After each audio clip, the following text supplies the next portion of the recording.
Welcome to Telling the Tale. It's a podcast that we do basically every week. Basically about all the video games that Telltale basically put out. I'm basically Mitchell Farley Wolf, and I'm basically always joined by co-host Dustin Jackson. Say hi, Dustin. Hey, I'm basically doing okay. I'm here to basically talk about some Batman. I don't know where the joke came from this week, but I locked in. I ran into it. We've introduced a podcast. Well, to be fair, I think the term joke is being used pretty loosely. Yeah, it is just saying a word as it is actually defined to be used. That's true. It's not even saying it wrong or weirdly. It's just that's how you use that. Yeah, the joke is that you're saying it a lot, and I guess that's humorous to someone. Me. It was mostly me. Yeah. Sometimes, when you're in the 100-something episode of your podcast, you gotta mostly do it for yourself. Yeah, basically. We're basically covering Batman the Telltale Series Episode 3, New World Order, released on October 25th, 2016, directed by Jason Pike, written by Nicole Martinez, Meredith Ainsworth, Patrick Kevin Day, and Jessica Krause, designed by Emily Garrison, Michael Kirkbride, and Juan Vaca. How do you think? Awesome. How do you feel about this one? About this episode? Yeah, about this one. You were really high on the episode 2. I don't think this is as good as episode 2. Episode 2 was just so it got my adrenaline pumping. You know, it was constantly moving, and you don't really get that in this one, but I do like it. I like that it's furthering. I feel like this is maybe that Telltale season. That classic in-betweener, episode 3 thing. Yeah, I don't really want to call it a slump, because I did like the episode, but it's that classic, this is the bridge to what is coming later. Yeah, it's not a slump, but it is an in-betweener of two different eras of the game that I think were both very thoughtfully planned out, and they just needed to get from one to the other. Although, there are at least 3 things during this episode that I think are like season highlights so far. There's some stuff in here that I really, really liked. Let's just get into it. Can I start by saying something I forget if I don't think I've said this in earlier episodes, but one thing I really like that just really struck me this time is the logo for this season. I really like having the Batman symbol with the city of Gotham inside. I think that's a really cool visual. Yeah, it's kind of the inverse, I think, of what was done for a lot of the Nolan movie stuff, where you look up from the ground level in Gotham, and the negative space between the skyscrapers makes the logo. Yeah. And this is just the Gotham is inside the Batman, which might be symbolism. Might also just be, it looks cool. Cool poster, bro. Yeah, I think at this point in the podcast, my half of the podcast might need to stop doing those kinds of deep dives, so I'll just say it looks cool. Yeah, you know what? I'm glad we're on the same page. Gotta pick my battles about what is and what is not important to think about. So, here's the thing. Last episode, we talked about how you saved Selina at the debate attack, right? Yeah. And I saved Harvey. And for you, that really messed up Harvey's face. Right, yeah. Becoming early stages of the villain we will know soon as Two-Face, right? Yeah, he's not looking so good. Yeah, so for me, he just got a black eye. He made it out easy. Yeah, he made it out easy, but I still do start the episode in the hospital with Harvey. And he's got this black eye, and he's saying some stuff. He's saying extremist stuff. Where he says something to the effect, he's talking to Bruce, and he doesn't know Bruce is Batman. He seems like one of the few people at this point that doesn't. He doesn't know Bruce is Batman, and he's saying stuff like, I really like that Batman guy. these police don't know what to do. If we give Batman the power, and Bruce says, who's we? Because, like, he's referring to himself as we already, as multiple people. Mm-hmm. You can tell something's kind of off. Something has snapped within Harvey Dent. And something will snap a lot more within Harvey Dent, at least for me, later in this episode. Like a lot more. So even though his face, he just kind of has a bruised area around his eye, he doesn't have the full Two-Face syndrome situation. He's two-facing out for real, all the way. That seems weird. It seems unfair weird. A little bit, right? Yeah, like, sorry, man, you still have to be Two-Face. He does still have to be Toothface, yeah. Sorry about that. Toothpaste. Did you call him Toothpaste? I think I almost said toothpaste. But yeah, so like he doesn't have that happen to him. It's explained as the residuals of the drug that Penguin gave him, or I guess Vicky Vale gave him. Yeah. During the debate. So I guess that's fair. That happened whether I saved him or not. But yeah, he's not. His face is not messed up, and like throughout the rest of this episode, his face doesn't become messed up. That hypothetical we talked about last episode, that fate would just try to keep messing up his face, didn't end up happening. Right. But he is psychologically there. He's flipping the coin to do stuff. He's talking to himself as multiple people. He's referring to Harvey Dent in the third person. He's going from very manic to very depressive, back and forth. He's all the way Two-Face for me by the end of this episode. Same. Although it's very weird because I get the full-on messed up half the face Two-Face. Yours has a black eye. Yeah, he's just got a black eye. That I like the concept of having like a kind of lame Two-Face. Yeah, I like the idea of like another instance of Two-Face could have been like, I maybe shaved a little bit too much of my left eyebrow and I'm self-conscious about it, and it drove me to insanity. Now I'm gonna flip coins a lot. Yeah, and then like Selena or someone looks at him and is like, oh yeah, I guess it looks a little different. They can't even tell. And he's like, damn it, I've been driven over the edge. Is your eyebrow a little shorter on the other side? No! My weakness! It's time to let the other guy in control. So, just because we've been talking about Two-Face, how do you feel about him? How do you feel about the emergence of Two-Face as a Batman villain in this episode? I like it. I like seeing Harvey Dent really push back against him. Mm-hmm. I like him still being like, no, Bruce, you're my pal, kinda, until something happens. Yeah, yeah, totally. He keeps going back and forth like, these are my friends. Like, well, meh. And he has to deal with that. I think that it's a little... I think the pacing of this was a little tough for me. It kind of went from 0 to 60 over the course of this episode very quickly.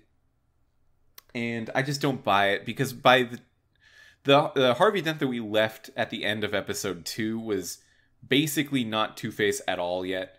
And now he is fully there. Yeah. I get where you're coming from. Yeah. I think... I don't know, thinking about it, I guess it's fine since it's supposed to be, like... It's not just all happening at once. Like, it is supposed to be over the course of, like... Yeah. A couple days, I think. Yeah, so... just a little timeline of the episode for the Harvey-related parts. I start in the hospital with him, and he's not allowed to do much yet. And then I think we meet up with him again in his office as the mayor. He's now the mayor. Yeah. And for me, he had a whole like half mask covering his horrendous burn. Yeah, he doesn't need that for me. It's just a black eye. That would be great if he still used it. Yeah, just a very small one. He doesn't want everyone to see that he was gently scuffed. Yeah.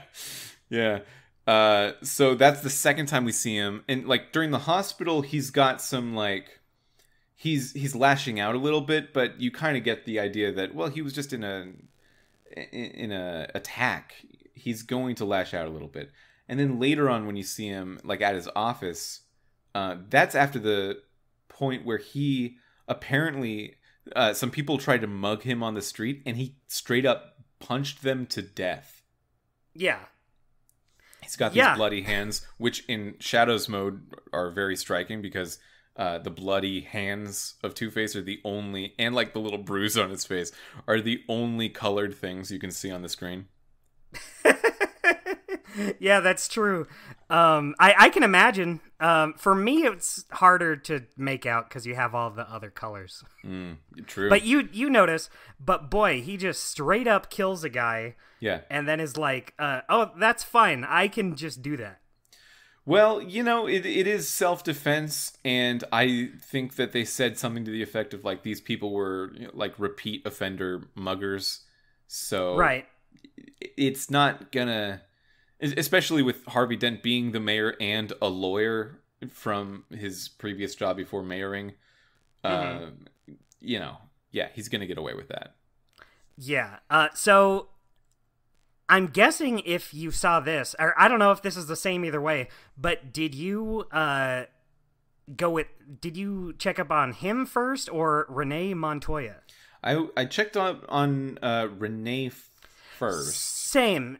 I wonder if it would have played out differently if you followed him. I Maybe. have to imagine it would have. Well, yeah, I mean, what I think the game was trying to say, and I don't know if this is one of those unfortunately common Telltale illusion of choice, masquerading as real choice here. I think what they were trying to say is if you went with Harvey first, you could have stopped him from killing these guys. Right. But you didn't. Yeah, I wonder what would have happened to Renee. I mean, Renee was in a bad spot too. She was attacked by a bunch of other people, and she could hold her own like one-on-one, but she was outnumbered by a lot. Mm-hmm. Boy, so I told you this earlier, but can I inform our listening audience of a little bug I got in this scene? Yeah, tell me about it. So, I chose to check in on Renee Montoya first as well. To my surprise, she just is not there at all. Yep.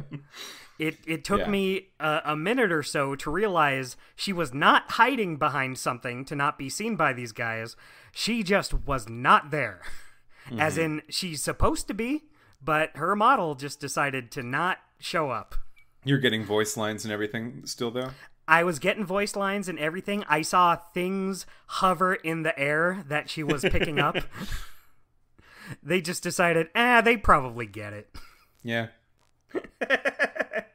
Yeah, this is interesting because to me, so I'm playing this game on PC and I'm playing it in Shadows mode, which is the new released mode, which certainly changes the visuals of a lot of things, but I am under the impression that when they were making it, they might have also been cleaning up some of the loose ends of the game, making it a little more performance, less buggy.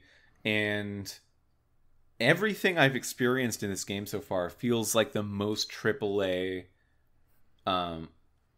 professionally done Telltale game out of the entire catalog we've played so far. It feels it just feels good. And then a lot of what you say, you're playing not on Shadows mode and you're playing on an Xbox Series X. Yeah. But probably just playing it as if it's a Xbox One, right? Yeah, exactly. Just a backwards compatible game.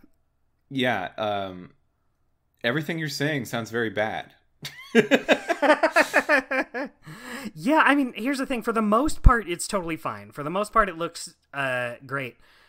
It's just there's occasional issues like that, and that's a big one when a character just isn't there. That's not something you can just not notice. Mm-hmm. Yeah, but then there's other little things like having pixelated shadows. Commissioner Gordon's smoke from his cigarette just being like big white blocks. Yeah. It's just little things here and there, and it's weird because it takes me out, and then otherwise it's totally fine. Yeah, I almost never recommend people play the remaster of a game. Almost ever. Remake is different, but I think that if you're interested in seeing like why an important game was an important game at the time, you should play the original article. I strongly recommend playing the Shadows and PC version of this game. I think that it's almost nearly certain to be the definitive article here. It's the definitive edition of the game. I'm having a great time, and Dustin seems to be having a great time too, but a less vital time. Yeah, with an asterisk next to it. Is vital a word like fidelity? Maybe. I think probably. I think it should be, right? Good job making a word if it didn't already exist. Yeah, because I don't want to say more high fidelity because more and high is just redundant. Right. So I maybe want to say when we get it's to a season more vital time. Maybe when we get to season 2, I'll do that in shadow mode. Okay, yeah. So I can get that I can get both experiences with the series. Yeah, up to you. I certainly think it's cool. Yeah. So we talked about the first 2 times we see Harvey Dent. The third time we see Harvey Dent is after, for me, I slept with his girlfriend. You went for it? I went for it, yeah. Did you go for it? It sounds like you didn't. I did not, but so okay. This leads me to another thing. You've made your stance on these telltale choices very clear. Mm-hmm. I have not been getting my choices for the first 2 episodes, but for some reason it gave me them for this one. Yeah. And I get it. The choices don't make sense. They're wrong and bad. But boy, this one I thought was incredibly funny. How many people slept with Selena? Yeah. It's high. Let me get it. It's a high percentage. For me, it said, you and 9.6% of players chose to maintain a platonic relationship with Selena. Is that the first one we've seen, even in the single digits? I think there's been others, but this is the first one in a while where I've been like, Yeah, I wonder why. Interesting. That's quite a big choice. And here's the thing. If I had known Harvey was going to come in and totally torpedo his chances with her, I probably would have slept with her. Well, yeah. At the time, I was like, I can't do this to Harvey. But then Harvey comes in after, and now I'm like, I probably could do that to Harvey. Yeah, I can. This is one of those things where I think you can totally reverse engineer how it must have gone down in the writer's room. Where we have this one episode where we have a real reason to sleep with Selena. The chemistry between Catwoman and Batman is very intense. And she, even through this episode, drops hints of like, I'm really not dating Harvey. Like, we're kind of flirty. We've maybe been together a few times, but we're not exclusive. She doesn't say that in as many words, but that is definitely the impression I got from it. Mm-hmm. Where it's still, hey, you're violating the bro code, bro. Yeah, Harvey seems to think their relationship is a little more than that. And like, if you want to break it off with him, I am more than happy to do whatever you want. Yeah, in fact, let me break off me with him too, because he's being weird. Yeah, you know what? I think he's going to be like a supervillain or something. Yeah, he's acting like half his face is gone. That black eye is really getting to him. But he's got his whole face. Yeah, well, but yeah, like you can imagine in the writer's room, they say like he needs this like very personal. He's had the physical trauma of the drugs coursing through his brain that undo a lot of his reservations about lashing out and acting out. Right. So he's got this physical opportunity. He needs the emotional, psychological penetration point where he can really just dive into this thing he's experiencing and kind of break his psyche. Yeah. And that thing, I think, would be him thinking that Bruce Wayne slept with Selina Kyle, whether or not she actually did. But I think for me, his face isn't messed up for it enough. Maybe if your face was messed up a little more, bro, I could buy this. And he was acting it out before that point in the episode. Mm-hmm. So it kind of feels like I like what they're trying to do with it, but their wires might have gotten crossed a little bit of like, okay, well, when really should we have the Two-Face moment come out? I think maybe it came out too early and too quickly. If it was more tied to this moment with Selina, I think I could take Harvey's departure and this moment with Selina a lot more seriously. Yeah, maybe it didn't land that way for me just because he did have such a traumatic event, so it makes a little more sense. He was missing half his face. You see, that's the trick. That's where they went wrong. For you, he didn't. He still had it. Yeah. Yeah, but like after that, I can buy him just being so messed up, both physically and psychologically, that he could really just be set off like pretty quickly. It's a lot happening all at once. But for you, yeah, it's a lot more of a stretch. Yeah, so we'll talk about the actual sleeping with Selina of it all, but to finish up the Harvey conversation, for me, the way Harvey saw Bruce Wayne was incredibly incriminating. So he was talking to Selina. He brought her flowers, which seemed nice. And then I'm trying to hide behind a door in Selina's bedroom. Did you have this? Yes, I had exactly this. And I try to keep hiding behind the door. And then the cat bites my ankle. Which, like, this is Batman. Guys, Batman can't freak out because the cat bit his ankle. He's Batman. I know that he's naked right now and he's being Bruce Wayne more than he's being Batman, but this is Batman. You can't just have him be bit by a cat and be like, ooh. Yeah, he's got to carry over some of the like self-preservation, mental discipline stuff, even when he's not wearing the suit. Yeah. So for me, that's not exactly how it went down. For me, he was not bit by the cat. For me, he tried to shoo the cat away. The cat goes running out the door, opening it for Harvey to see Bruce. Yeah, and he's in like his tidy whities, right? Yeah. Boy, quite a bulge they modeled on this Bruce.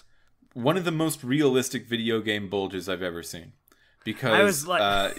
I'll just say this right here. There's a lot of less than brave underwear modelers in the AAA video games industry, and this one was not cowardly at all. This one was had all the gumption of a superhero themselves when they modeled that bulge. Yeah, they said, well, Batman can't just have no bulge. True. Yeah, that's very true. Man, I thought it was extremely funny when Harvey's knocking on the door of Selina's apartment, and she just kind of looks over at Bruce like, get out of here, go in there. And you see Bruce just like grab his Batman outfit and then just kind of hunched over, quickly run to the other room. You did the same thing for me, yeah. Yeah, it's hilarious to see, but even funnier when you have it be him with his Batman clothes. Do you remember I think it was an author of one of the Batman comics a couple years ago who made the point to say on Twitter, I think, Batman doesn't reciprocate oral. Yeah, I forget who that was, but boy, the Harley Quinn show sure decided to say, oh yeah?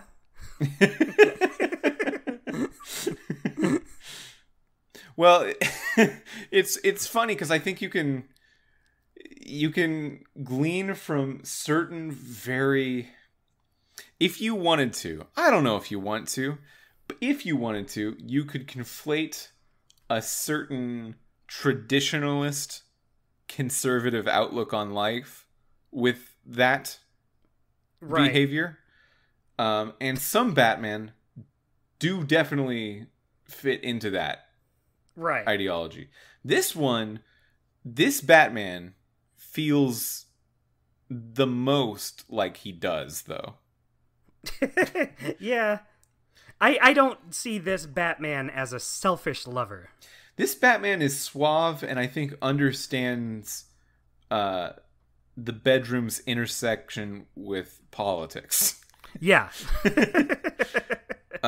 Yeah. And on the other hand, even though we've made a lot of comparisons to Christopher Nolan's Batman movies with this Batman, I think that Batman is maybe the one that doesn't the most. Who doesn't the most? Yeah, I think that one really doesn't. Christian Bale's Batman, I don't think he does. That one makes sense. That's part of why I like this Bruce Wayne better. Yeah, I think for every Batman, you need to find out where on the scale of oral reciprocation they lie. The Batman oral scale. Yeah. This one does it. This one definitely does it, I think. Yeah, we don't see him, but we see him, but we can infer. Yeah.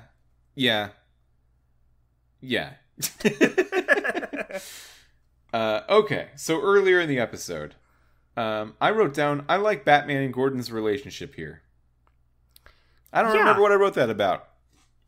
I mean, I don't really either, but I don't think they do a bad job. I mean, I like it fine. Mm-hmm. It's I don't know. I guess I really don't have much to say about it other than no, you know what? I remember Commissioner Gordon saying something about he would rather he be arrested. So I guess I'm on his bad side. He would rather he be arrested? He would rather Batman be arrested than ask him for help. Oh, yeah. That seemed weird and a little out of character. I've been helping you a lot, man. Yeah, and I did something that I don't remember happen at the debate that made Batman seem more like a bad guy for a second or something, but yeah, over the course of this episode, I feel like I've gained all of that back and we're just friends again. Right. I don't think it was I think it was before the debate. Commissioner Gordon was like, "You and I are on shaky ground. You can't just barge into Mayor Hill's office all willy-nilly." Yeah, I didn't do that. Yeah, so you and him are on better ground than I am. Well, Gordon still said that to me, though. Yeah, that's still weird. Yeah. That's especially weird for him to say to you. Yeah. So it looks like there's a mole. Oh. Because we find out that the children of Gotham have infiltrated the Wayne tech, all the different drones that Batman uses to surveil the city. The children of Gotham have access to that, which is an unprecedentedly bad idea. And Bruce asks Lucius Fox about that. We see Lucius Fox in the game for the first time. He looks cool. He's got a little bit of a CSI quality face shape. He noticeabably blockier than everyone else in the game. And he's voiced by Dave Fennoy, who's becoming he's becoming a Telltale regular now. Yeah. Lucius explains that he's got a back end in the Wayne Tech stuff that you can get into, but really it would have to be someone in the know. So it looks like there's someone who's gotten some highly valuable information out of the Wayne family. And at that point, I'm guessing, is Alfred the mole? Ooh, I hope not. I was already given that reason we talked about last episode to think that Alfred is a little bit less than trustworthy. Who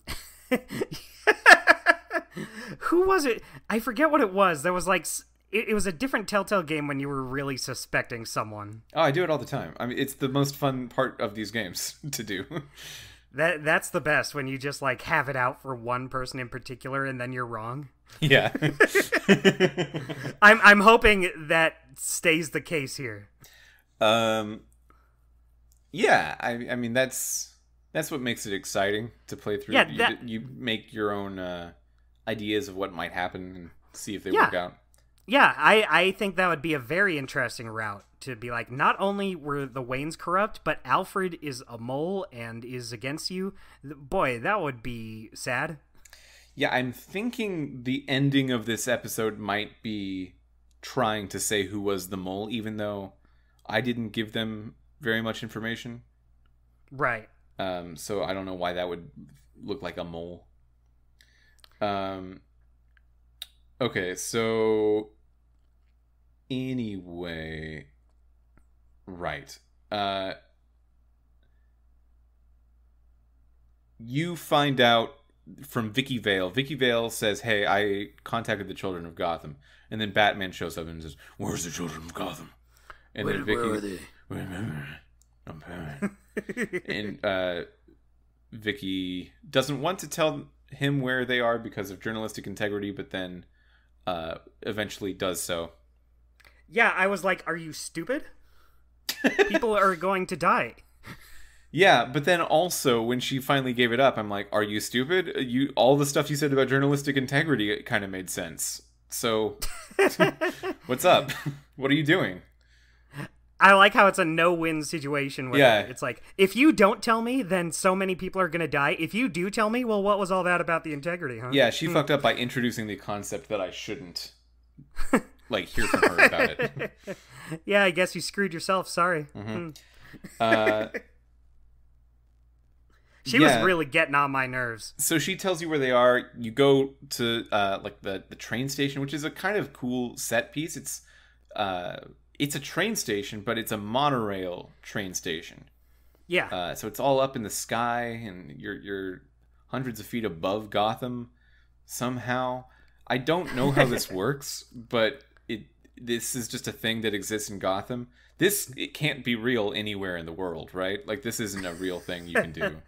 I don't think so. No, right? Like, I know people have monorails, but this is like a monorail that works like a full train station where it's just hundreds of feet in the air, but there's all this foot traffic going in and out, and yeah, it doesn't seem real. Seems unrealistic. Maybe though. I know people do have monorails, and they would need a station to park them at, I guess, but right. Yeah.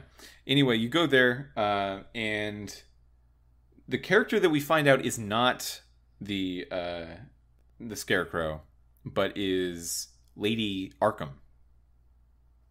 Right. Yeah. She's got she's got a voice changer at this point, so we don't know. We can't tell her gender, but she's got Catwoman doing some stuff for her, and Batman comes down and fights with Catwoman again. There's another good buddy cop choreographed fight scene between the two of them.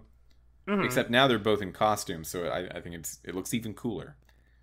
Yeah, on one hand, I'm disappointed it's not the Scarecrow, but on the other hand, I guess the more I think about it, the less I'm into this costume being the Scarecrow. It's a good look. It doesn't look like the Scarecrow. Yeah. Exactly. Yeah. I think if you squint, you can because the mouth has stitches over it, the empty eyes. I feel like if you wanted to make the argument it's the Scarecrow, you could. But it wouldn't be my favorite Scarecrow design if it was. So a little relieved. Yeah, and I think we were conflating a bit too much, maybe, the relationship between this desire inhibition drug with the kind of scare gas that Scarecrow has, because they're really not the same. Yeah. Yeah. The dispersal and idea of them are the same, but they're different enough that yeah, but then again, Oswald Cobblepot is nothing like the Penguin normally is. So yeah, that's true. Yeah, it could have just been a different take. Yeah. And maybe it kind of is. Maybe it still is kind of a different take on Scarecrow, even if it's not actually Scarecrow. Yeah, just some similar ideas. Yeah. So you get away with Selena Kyle. You're pretty messed up, so she's tending to your wound back at her apartment. And, well, a little cuddling going on. How one thing leads to another. Like, oh, I didn't realize my hand was there. Wow. Wow. I like that you can look in her fridge and get some bagels. You can't. Well, yeah, the next morning, for sure. Yeah, Bruce. Okay, I wanted to talk about this. Thank you for reminding me about the food thing at Catwoman's place. She's got this Chinese takeout, these like empty Chinese takeout boxes on her table, and she's got some cat food in the cat bowl. And Bruce, as he's walking around, I think this is meant to be like a relatable moment for Bruce Wayne with the audience. But he says some wild rich kid shit in did you feel that way as well? I think so. At the same time, it feels like they're doing it in a way that to kind of humanize him, like kind of just have him like, she could do better than this. Well, okay, so what he says specifically at that point is like he looks at the Chinese takeout boxes and he's like, wow, she's stealing all this money and still eating Chinese takeout, and not even the good kind. And I'm just thinking, she's eating out every night and that's your takeaway? That's money, right? Is that not... Is there another era? I think, okay, have you talked to an old person? Like an old person, Dustin, in their 40s, 50s, 60s, about ethnic food recently? Well, the thing that I think is interesting about that is that you consider an old person to be 40. No, 40s, not 40. Like, yeah, older, 40s, 50, 60, that kind of... 70, 80. That's still pretty... You're talking to someone who's 35. Yeah, 40s. That's 10 years older than you. I'm saying, like, this is the generation jump I'm referring to here. Oh, man. No, but to answer your question, no, I have not. You've never... At all? No, just not. I've never talked to them about ethnic food. Okay. Okay, maybe I should clarify what I'm talking about. I've never talked to anyone over 40. With, like, my dad, for example. If I'll talk to him about Mexican food or sushi, he's into those ones. And a lot of other, like, you want to get Indian food? Do you want to get ramen? Do you want to get some other... anything a little bit more adventurous than orange chicken in the realm of Chinese food, something like that. It starts to go down in desirability quite a bit. And if pressed about this, he might say some kind of wild, out of touch stuff about, like, pricing. Of, like, I don't want to get that cheap, Chinese food when I can get a more substantial, like, American cheeseburger, whatever. But the weird thing about that is that if you go to any Chinese food place in the modern era, especially around where I live, but I think a lot of other places too, it's not the cheap option. There might have been a time where that was the cheap option in the 90s. I don't know. But, like, the idea of eating Chinese food every night as, like, oh, I don't have enough money for other stuff, that's not it. That's not how that is. Yeah. Bruce might be a little disconnected. Yeah. Because then he goes to the cat bowl and he sees, like, the cat's got some Iams or whatever, like brand name cat food. Right. And then he goes, the cat's eating like a king and she's eating all this garbage. And I'm like, well, okay, Bruce, it is still cat food. Bruce knows all the best brands of cat food. Yeah, but it is still cat food, though. It's not... You don't need to care about this, Bruce. You're Bruce Wayne, man. Yeah, and I think there's a time where...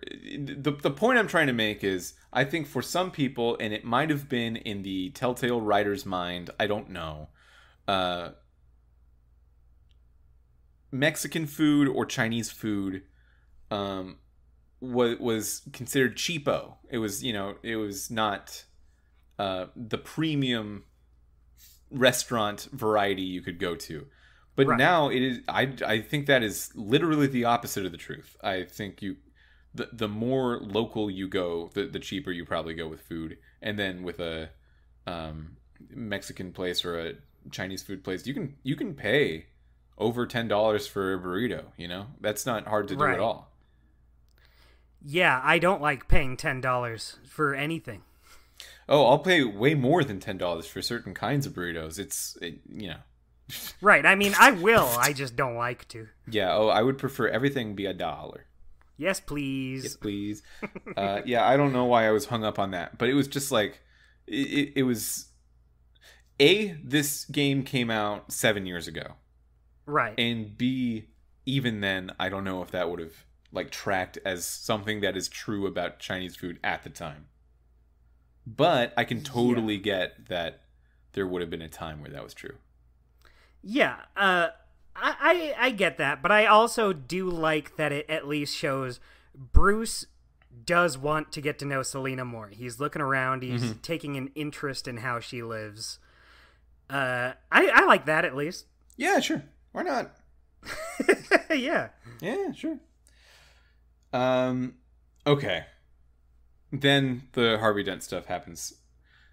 He breaks whole other half of this episode is kind of serious for the trajectory of the season. I guess this is a big moment and not really an in-between moment where he gets kicked out of Wayne Tech. He gets kicked out of the company. Yeah.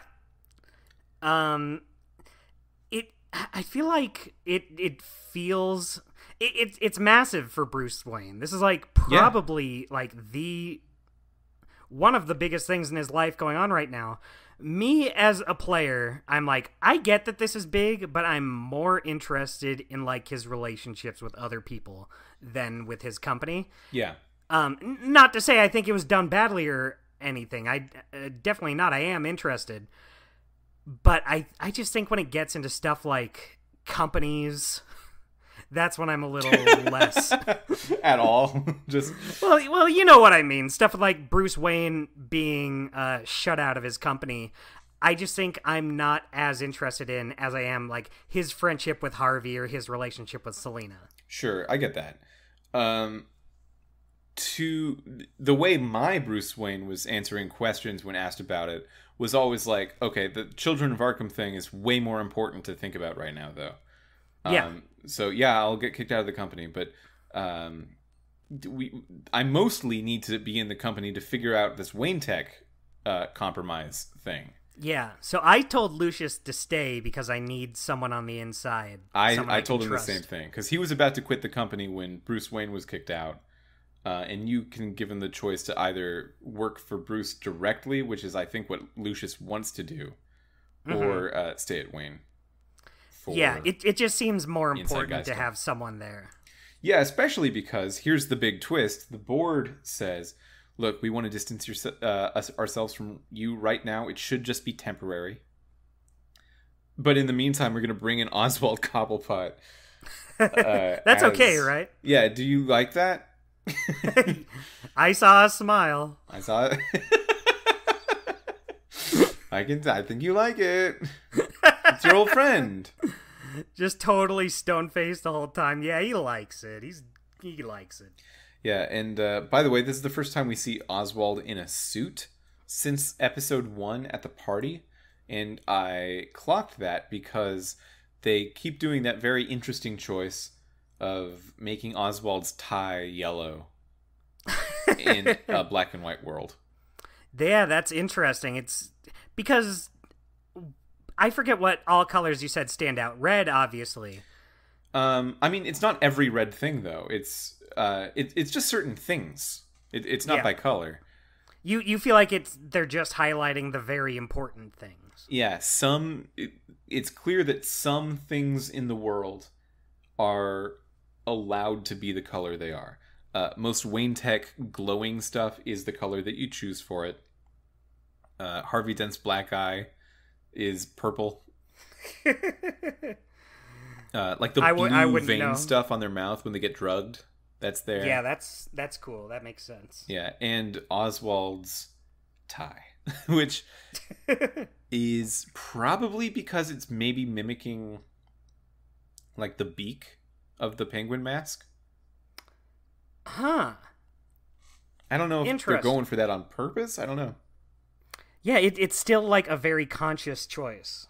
Well, yeah, it has to be. It's everything else in the game is black and white. Yeah. And this isn't. Do you think it's just to give this important character something that stands out, to be like, oh, this guy is a big deal? Yeah, I could see that. But then Selena like less the doesn't have anything. Oh, okay, interesting. Yeah, and then Harvey Dent up to this point didn't have anything. Bruce Wayne usually doesn't have anything. Yeah, Vicky Vale doesn't have anything. So it's even weirder for the tie to stand out. It's really weird. Yeah, it's an interesting calculus they must have gone through to choose exactly when and why each thing gets its own like pop of color. Bruce, the Batmobile is bright red when it's a regular car. When it's a regular car. Okay, that makes sense. But then when it's the Batmobile, it goes back into black and white. Which I think makes sense because you want to show the transition, and without the use of color at all, it's hard to see the transition. Yeah, I get that. Yeah. But it is still like, oh, you have a bright red car, because it's not always going to turn into the Batmobile. Sometimes it's just a round. You have a bright red car, and I'm looking at it 100% of the time because it's the only thing with color on screen right now.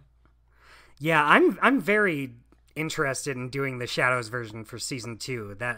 Then I'll get to see these wonderful colors. Yeah. Well, no, you're seeing them right now. Right. In fact, it's less wonderful colors. But I'll get to see some of the ones that stand out. I'll be right there with you. Yes, true. Okay, that's true. We'll be side by side as brothers. Handshake. Yeah. They make you do a little speech saying it's okay that they fired me. It's fine, everybody. It's great, actually. How did this play out for you? So, okay, for context, there's a teleprompter telling you everything that you need to say, and a lot of it is very washed in the bias of trying to make Oswald look good, trying to make the leave from Wayne Tech look friendly, and everything like that. And for the first, I think, 4 or 5 pages of the teleprompter, I just said it as it was. And I said stuff like, me and Wayne Tech are splitting on even terms. Oswald's going to do a good job. I said all of that stuff. But then the last page of the teleprompter, and I think this is the one that probably got anyone that diverged from the speech. The last one said, I believe Oswald Cobblepot is a good person, or something to that effect. And I would trust him with my life, and he's my favorite buddy. Or like whatever it says. Best friends. Really laying it on like, oh, I trust this guy. And like, well, that is the first one where it's so objectively a lie, and also a dangerous lie, because I know this person can do stuff. So I tried to say something not necessarily about Oswald being shitty. I tried to say the children of Arkham are a plague on the city, something to that. Like, we need to be careful. I'm just trying to warn you. But then they kicked me off. They had armed security guards escort me from the premises. Yeah, that happened to me. I think I diverted a little earlier than you. Okay, you're braver. I did not say... Well, I stuck to the prompt for a little bit, like, about the company. Yeah. But then once it started talking about Oswald, then I was like, actually, this guy's part of the Children of Arkham, and you probably don't want him around. Yeah, so interestingly, in the choices at the end of the episode, sticking to the script is not among them. It's not listed. And if I didn't see what was at the very end of the episode, I probably would have not understood that. But you're escorted from the pedestal where they're giving the speech, and you're just like walking out into the audience. And then Vicky Vale sidles up next to you, and you talk to her for a second. And then she drops her pen, and then while she's hunched over, she stabs you with a syringe with the drug, and it turns out that she is Lady Arkham. That's the big twist. Yeah, And, who would have guessed? She sort of riles you up into trying to go attack Cobblepot. And the episode ends with, like, Bruce Wayne jumping over people, like, going up to punch Cobblepot, and then flash to black. That's a good ending. Yeah, totally. I'm very excited to see, and we find out it sounds like Bruce is going to Arkham. Bruce might be going to Arkham. We might be going to Arkham Asylum in the next episode. Maybe. I would say definitely. At least that's what it was for me in the next time on Batman. Oh, I don't watch those. I try to stay pure. Yeah, see, I like watching them because sometimes they're different from what you actually get in the episode. Oh, that's true. Maybe I should then.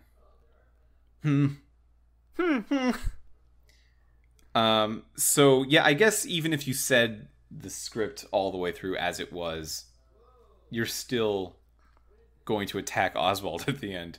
So it's not like you really can ever do it in a way that works out for you. I mean, Vicky said it sounded like the press sure ate up what I was saying.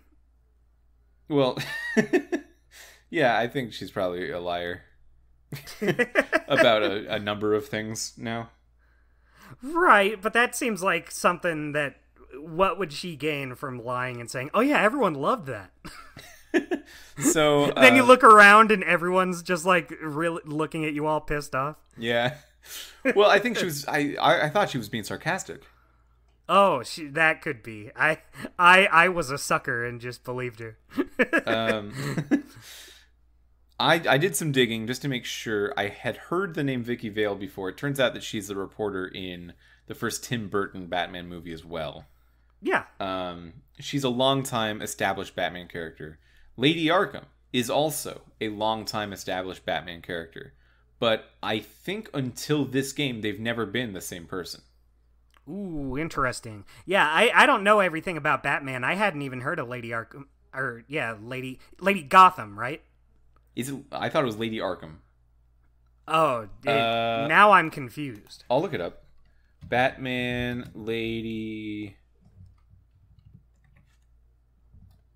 Arkham. Okay. Oh, actually, hang on. First appearance is Batman the Telltale series. Okay. So, no, actually. It's not an established character. That's different, then. Yeah, that is different. Is she in anything else afterward?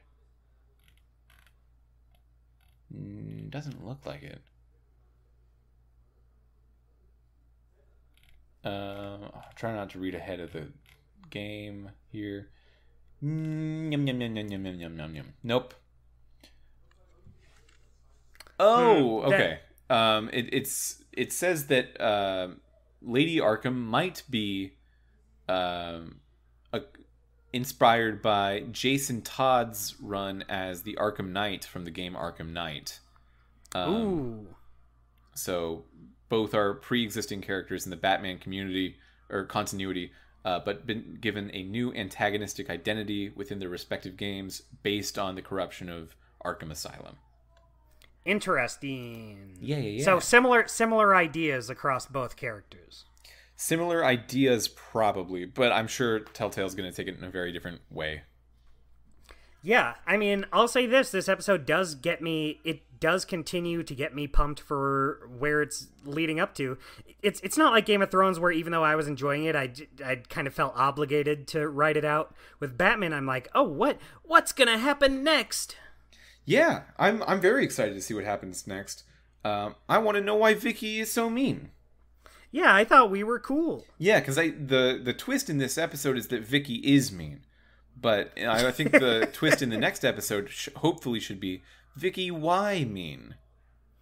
Yeah, I mean, maybe something happened to her to make her mean. Yeah. Or maybe she's just a mean person. I mean, there's a whole song about it. Icky Vicky? Yeah.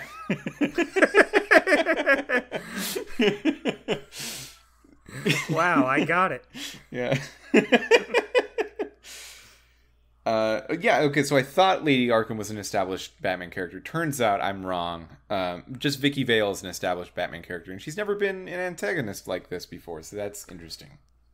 Yeah, that's a nice little twist, putting their own flavor on it. Yeah, before we jump into segments, Dustin, I just wanted to ask you. Yeah. Buddy to buddy, how was the sex scene done from a taste perspective? The sex scene with Selena? Yeah, that is the one. I didn't get it. Well, you had a lead up, right? This is what I'm asking about. Like, so you said no to it. Yeah, she was like. At what point did you say no, though? So we were chilling on the couch. We just had like a nice long conversation with each other. Mm-hmm. Then some kissing happens. A little so you do lip kiss on her. lip. Yeah, there is some kissing going on. At Okay. least. And then she just gets up on Bruce's lap, and she points to the zipper on her Catwoman costume, and says, "Am I doing all the work here, or are you gonna unzip this for me?" And you said no. You said I'm not doing that. I said, "Boy, it would be nice, but."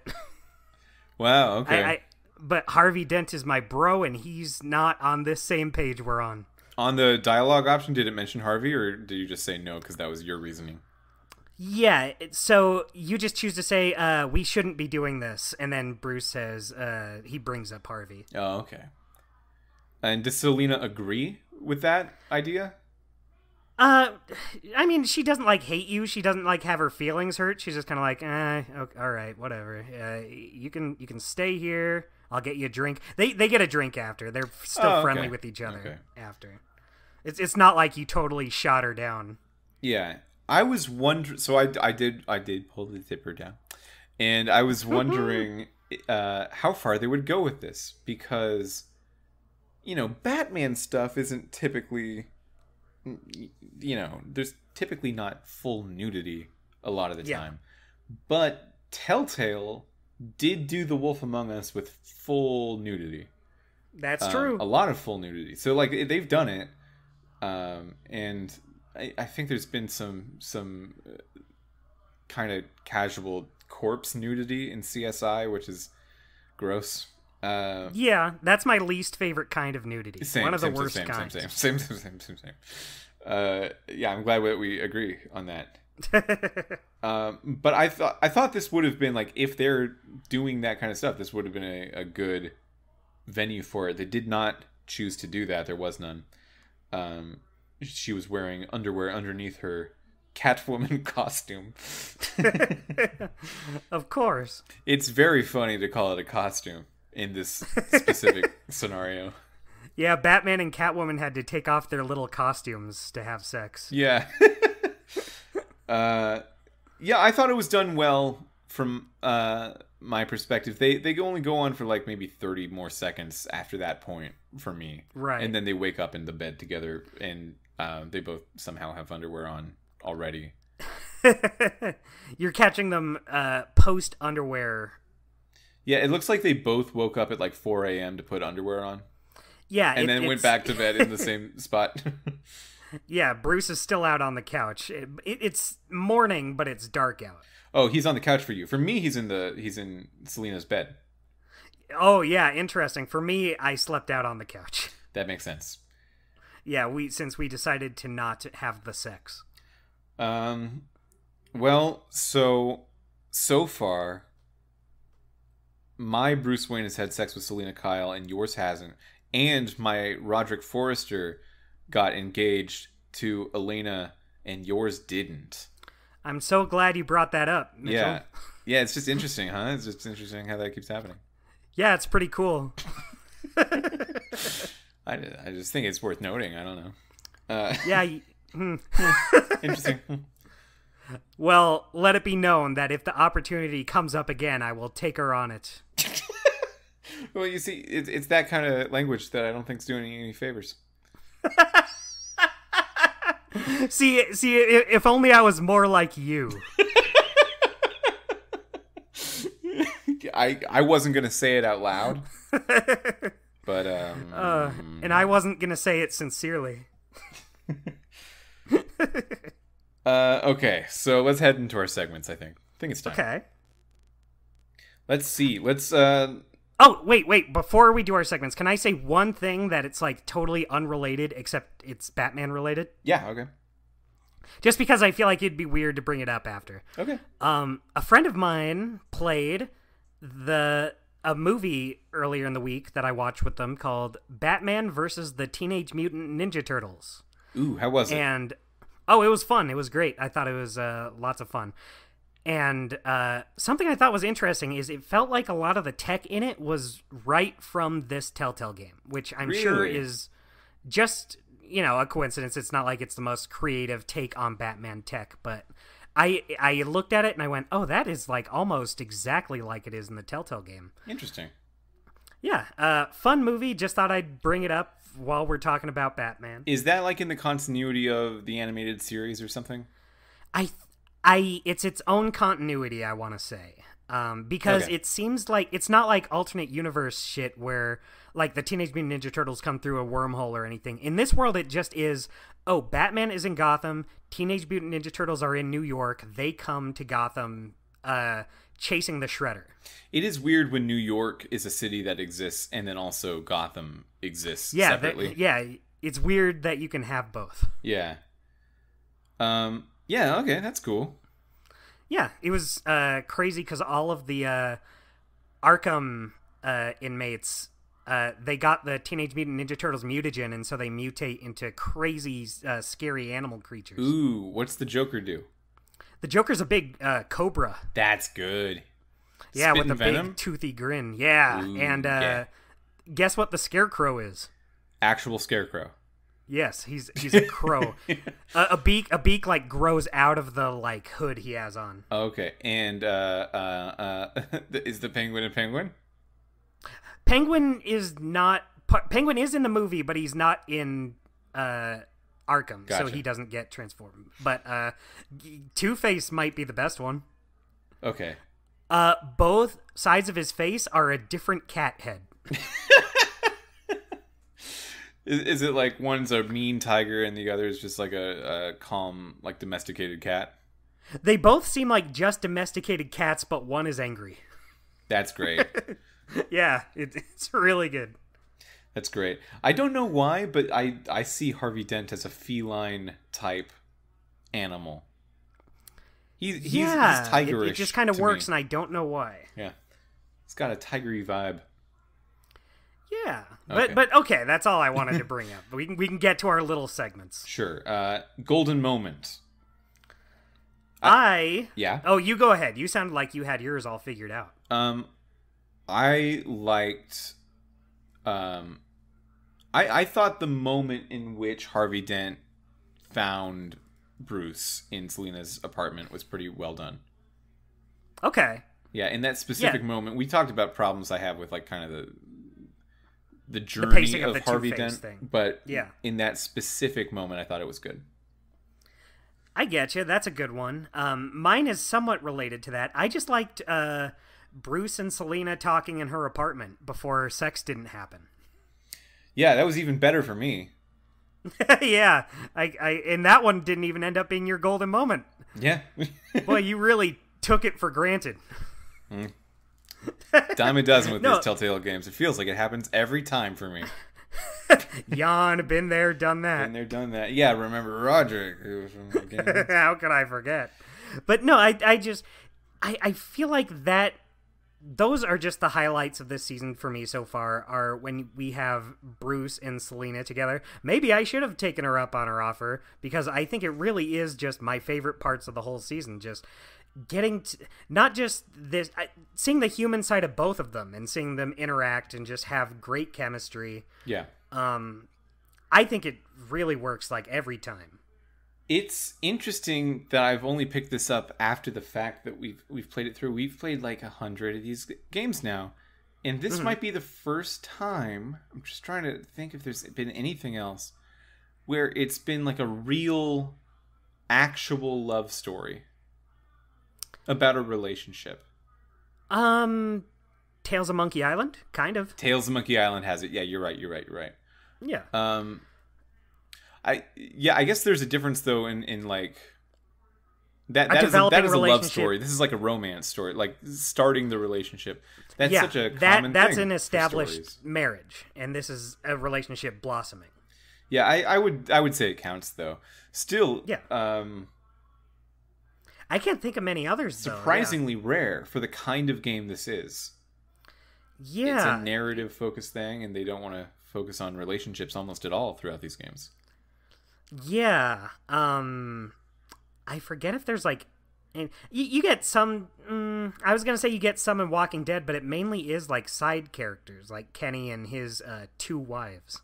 Kenny and his wives, and Lee, and sometimes he'll flirt. Maybe Lee and Carly 1. a little, but that's not what the story's about.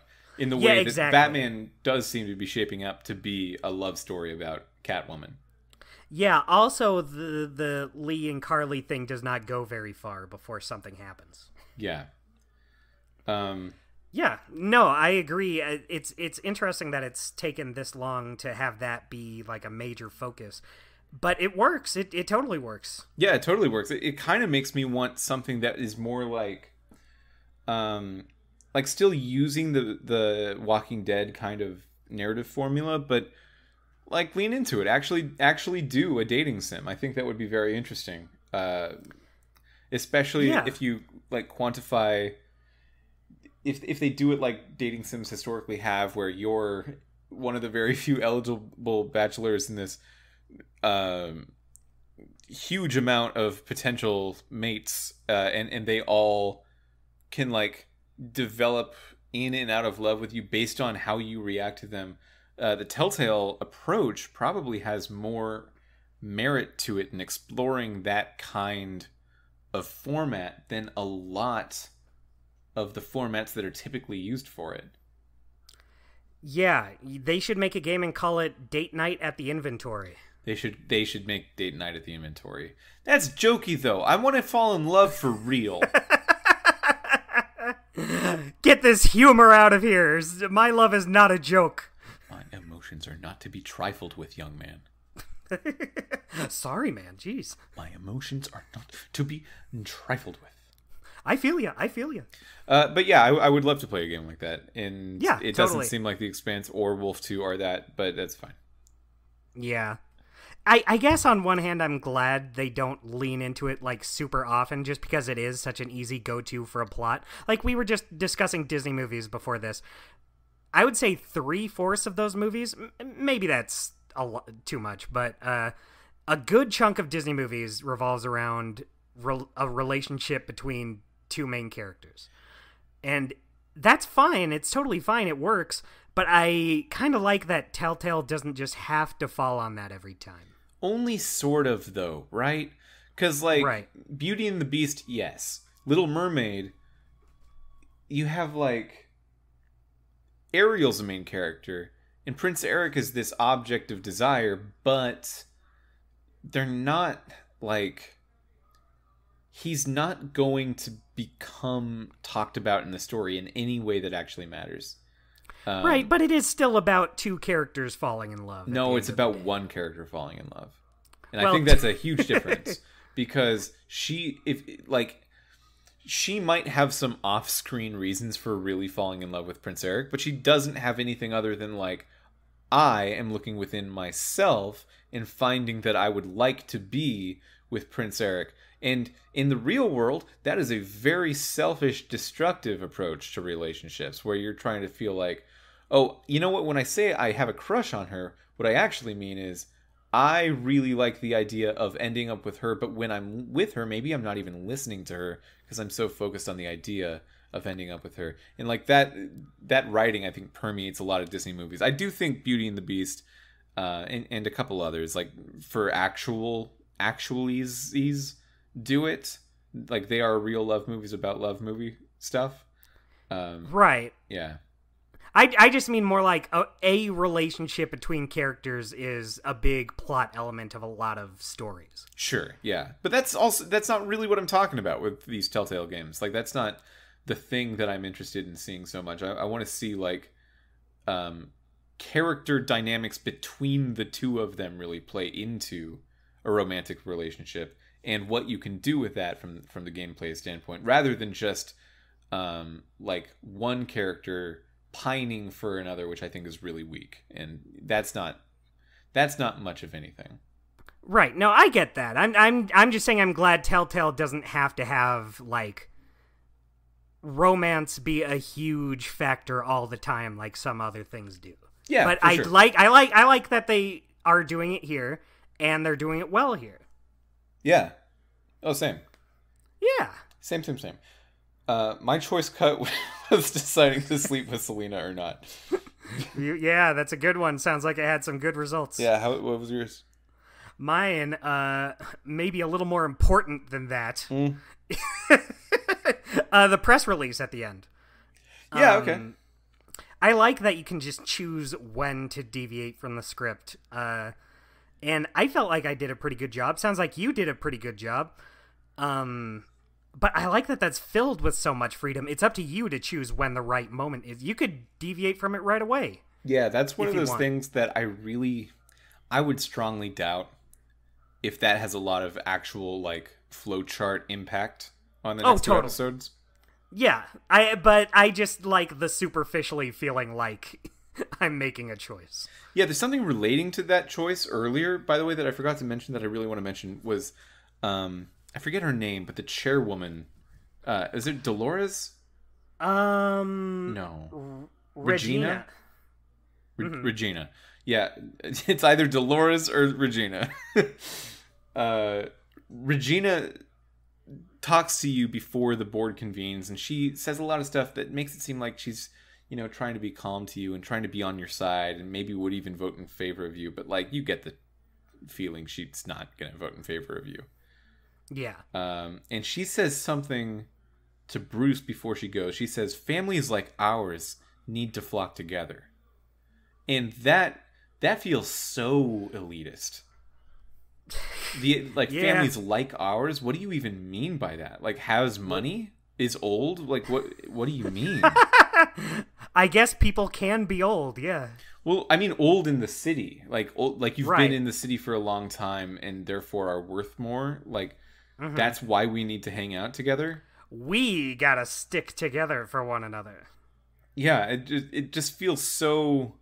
It feels so gross to me, the idea of, like, rich people saying, like, trying to equate their wealth to anything actually having to do with, like, a moral imperative to stick together with members of the same social class. That's disgusting. Yeah, and she said it so casually too. I don't think it was even meant to be like that. She was just, this is what I believe. Yeah, we should stick together. Yeah. Yeah. I think that's another reason I like seeing Bruce and Selena together. Mm-hmm. Bruce is this, like, the richest man ever made. And here's Selena in this, like, shitty little apartment. Yeah. With mess everywhere.